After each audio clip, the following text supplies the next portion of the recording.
What is up, you guys? It's your butt stuff here. Today we're gonna be reacting to some storybooth. Yeah,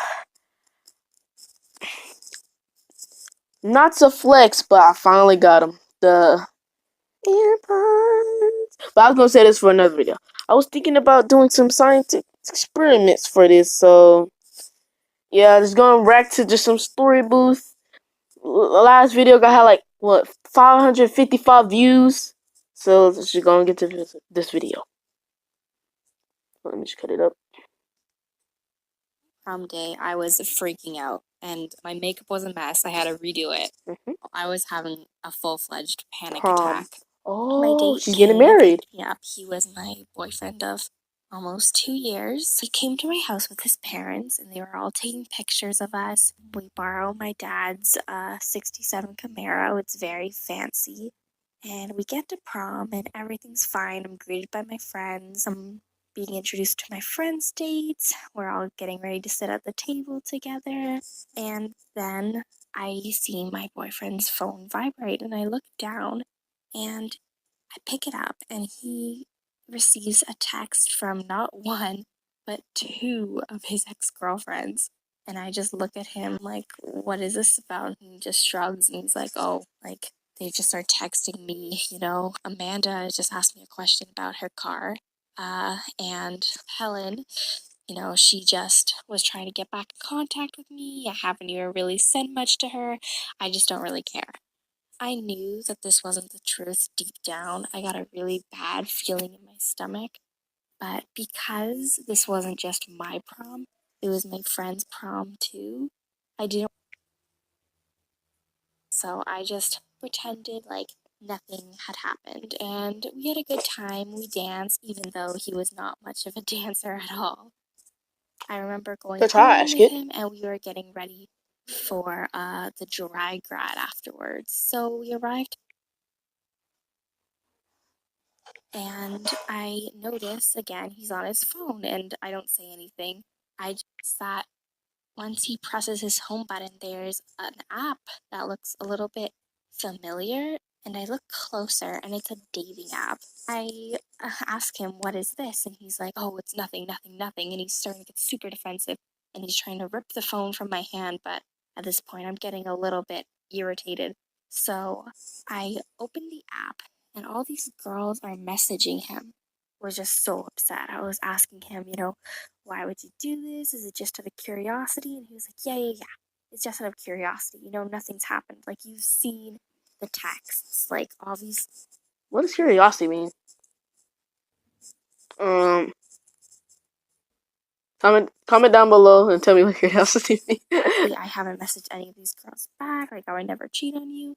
And again, like, I knew in my stomach that something was wrong. But I didn't want to make a scene. Even though leaving him wouldn't have ruined my prom, it actually would have been a way more epic prom story. After that, a week or so later, he kind of stopped talking to me, and I remember going to his house and trying to get a hold of him, but he was out, and his parents thought he had been out with me for a few days, but he had been out partying with one of the girls he was texting, and I soon found out he was cheating on me. And yeah, I guess that's the story of my not-so-great prom date.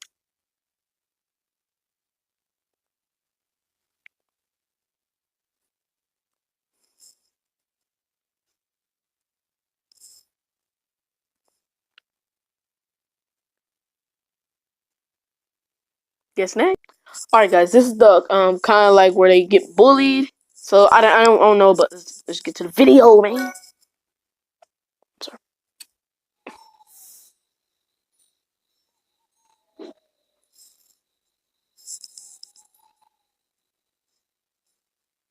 When I was 11 years old, I was severely bullied. Every single day, I would wake up in fear, and I would wake up in fear that people were going to pick on me at school, and fear that people were going to beat me at school, and I thought it was never going to end. When I was 12 years old, this is when it got real. I had to file restraining orders on people.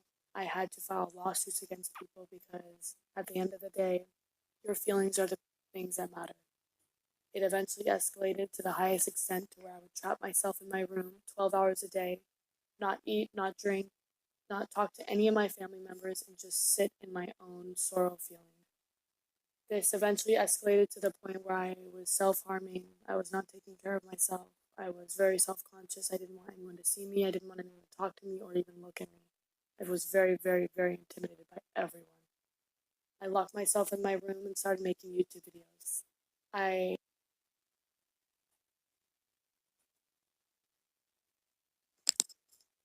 made my first video, then my second. Don't know what happened, but hey, just like me. But I never got bullied really. Tell me I'm a little roasting. Is that bullying? Because I think bullying is like when you do it like every day, like to the same person. Like I bullied. Okay, someone named Charles. Okay, I'm telling the whole story. Shut up, Brian. God dang it. Then my third, then my fourth. And soon enough, I started gaining a following on YouTube because people knew the way I talked, people knew the way I acted, and it was an escape for me. When people found out that I was only 14, this is when shit hit the fan. It was crazy. Not from boys, but from young girls my age. Taking that out. I realized I had a voice, a point of view, and I could also earn a living about posting my videos, which was the most insane thing because when I first started YouTube, I didn't even know you could make a dime. My parents found out when we were in a supermarket and one of my followers recognized me. This is when the cat was out of the bag. I had to tell my parents what I was doing and that people were following me and people looked up to me. They took it literally and thought people were actually following me. LOL. Now I've come to the realization. What's the YouTube channel called? I can do a video about reacting to it. So, okay. That I can do much more than earn a good living with my social media accounts. Hey. But I can tell my story so other young girls and boys and LGBT friends know they too have a voice and people will listen. People are not victims. We are strong, powerful souls that can handle a lot. I don't have any answers or solutions that will stop bullying, but I do know that for all of us that have been bullied, we must use our experience and our voice to help others. And for my brothers and sisters in the world who have experienced bullying, I found out that the only way to light up a dark room is to light a match. We can't fight darkness with darkness, only with light. Let's show love. I am Swade Brooks. Every single painful thing that happens to you in your life is to build your greatness.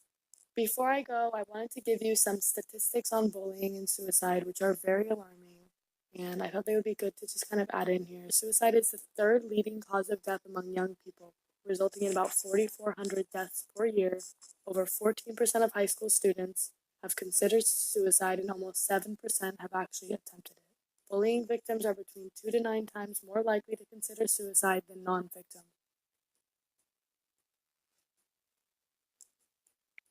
Whoa, man, take it easy. But whoa, like suicide for real though. But oh, don't do suicide, bro. Like I kind of get emotional like when someone do suicide. Yeah. Next video, Far Cry.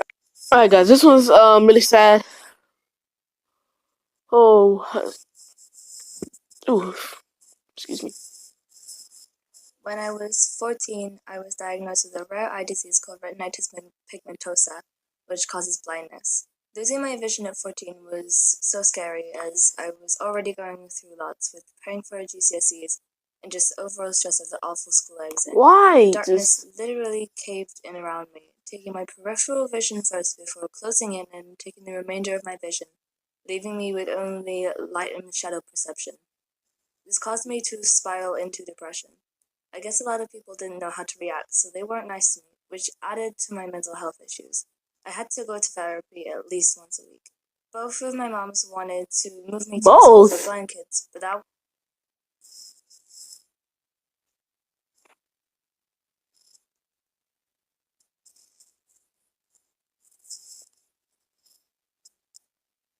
would have involved moving to a different country, and I didn't want to leave. As terrible as my school was, I didn't want to leave my friends, and moving to a different country where I'd be completely alone was such a scary thought, and I didn't want to add to everything I was going through. I eventually won the argument, but I was treated so differently, and I needed to be treated differently because I was blind, but people acted like I was incompetent at everything. I was the first blind kid in my school, so no one really knew how to handle me. When I was first diagnosed, I learned how to read and write Braille, yet this wasn't acknowledged and no one let me do anything for myself. I was told I couldn't do music or drama, the options I had chosen for my GCSEs. but I could still do both. In drama, my group were all competent in me, and our performances didn't suffer or differ due to my disability. In music, it was frustrating as no one believed I could do music without sight, but I actually came on top of my class with my piano and singing. For every exam and test I had to be sat in a different room with a person who I had to tell my answers to, and they would write them down. This was so hard because I would get so nervous and I wouldn't be able to get the words out right. I would never finish a paper. I did get an adorable guide dog called Poppy, though, which was when people started paying attention to me more, just because I had Poppy with me. Now I'm 18, and people have started realizing I'm still as capable and strong as I was before. And while I can't do some things that rely on sight, I'm still capable of everything else, and I'm still human. My family, friends, and girlfriend don't care that I'm blind. They love me as I am, and that's what matters. Just because I've lost my vision, it doesn't mean I'm any less capable than someone with sight, and neither is anyone Glad at without my that. sight.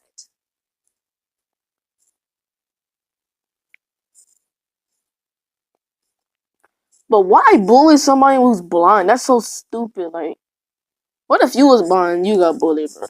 That's so stupid, bro. Hate people like that.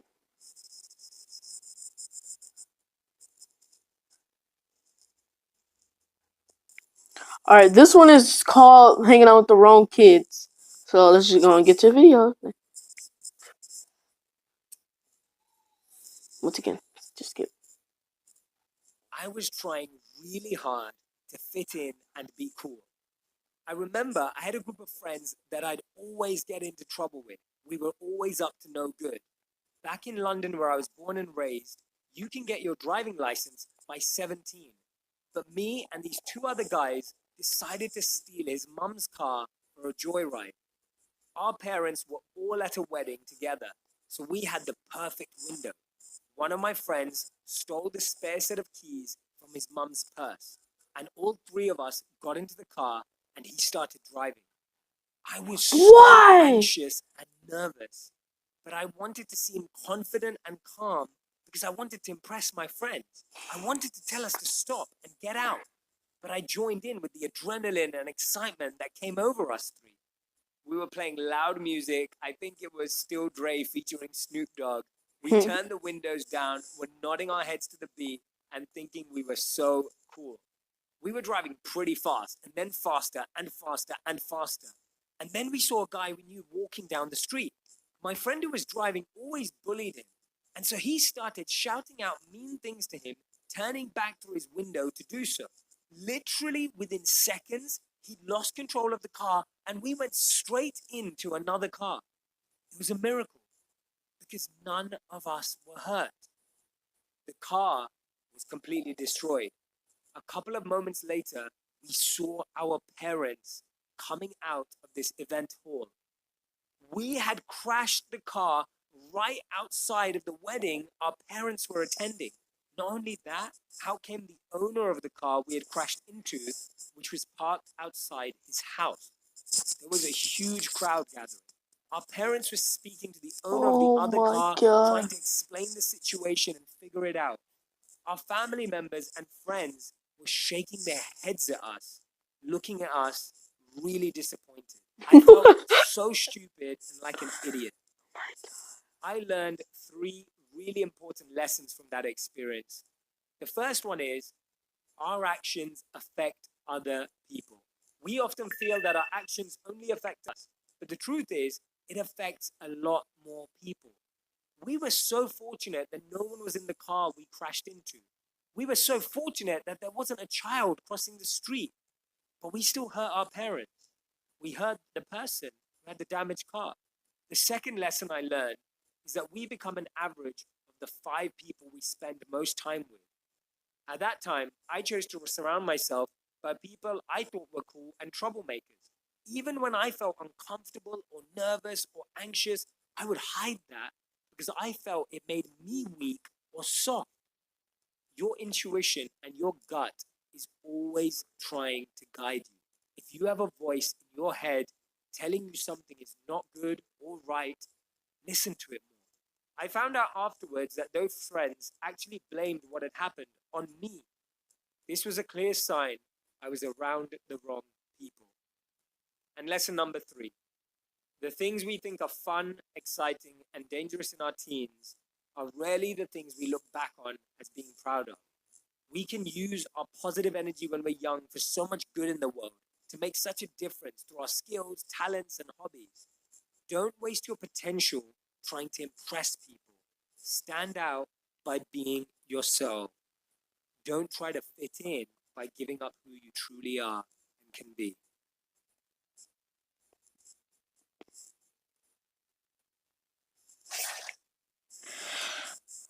And lights down.